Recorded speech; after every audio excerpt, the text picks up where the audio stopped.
Hi hello എൻ്റെ എല്ലാ പ്രിയപ്പെട്ടവർക്കും ദേവന വ്ളോഗ്സിൻ്റെ പുതിയൊരു വീഡിയോയിലേക്ക് സ്വാഗതം. ഒരു നാടൻ മത്തൻ പച്ചടി ഉണ്ടാക്കുന്നതാണ് ഇന്നത്തെ വീഡിയോയിൽ കാണിക്കുന്നത്. എൻ്റെ അമ്മയാണ് കേട്ടോ ഉണ്ടാക്കുന്നത്.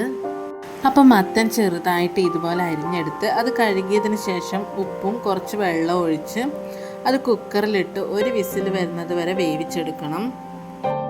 അങ്ങനെ ആവശ്യത്തിന് ഉപ്പും ആവശ്യത്തിന് വെള്ളവും ഒഴിച്ച് കുക്കറിൽ അടുപ്പത്ത് വെക്കാം. അങ്ങനെ മത്തൻ വെന്ത് വന്നിട്ടുണ്ട്. അത് ചെറുതായിട്ടൊന്ന് ഉടച്ചു കൊടുക്കണം.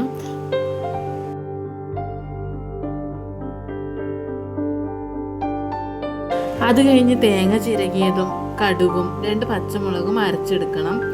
ഇതുപോലെ അരച്ചെടുത്തിട്ടുണ്ട്. നമുക്കിനി ഇത് മത്തനിലേക്ക് ഇട്ട് ഒന്ന് മിക്സ് ചെയ്തെടുക്കാം.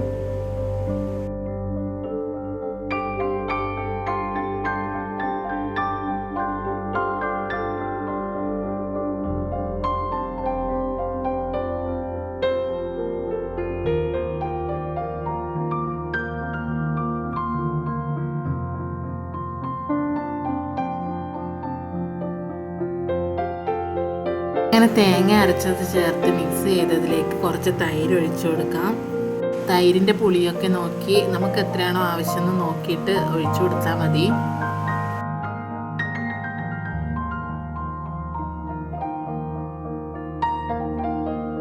അങ്ങനെ നമ്മുടെ മത്തൻ പച്ചടി ഇവിടെ റെഡി ആയിട്ടുണ്ട്. ഇനി നമുക്ക് കടുക് താളിച്ചൊഴിക്കാം. ചുവന്ന മുളകും കടുകും കറിവേപ്പിലയും ഇട്ട് താളിച്ചൊഴിക്കാം.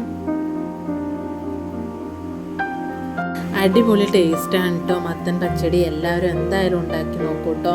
വളരെ സിമ്പിളായി തയ്യാറാക്കാൻ പറ്റിയ റെസിപ്പിയാണ്. ചോറിനൊപ്പം കഴിക്കാൻ സൂപ്പറായിരിക്കും. വീട്ടിലെല്ലാവർക്കും ഇഷ്ടപ്പെടുന്ന ഒരു നാടൻ രുചിയാണിത്. അപ്പോൾ എൻ്റെ അമ്മ ഉണ്ടാക്കിയ ഈ നാടൻ മത്തൻ പച്ചടി എല്ലാവർക്കും ഇഷ്ടമായോ എന്ന് കമൻറ്റ് ചെയ്യണേ. അപ്പോൾ അത്രയേ ഉള്ളൂ. Okay, by.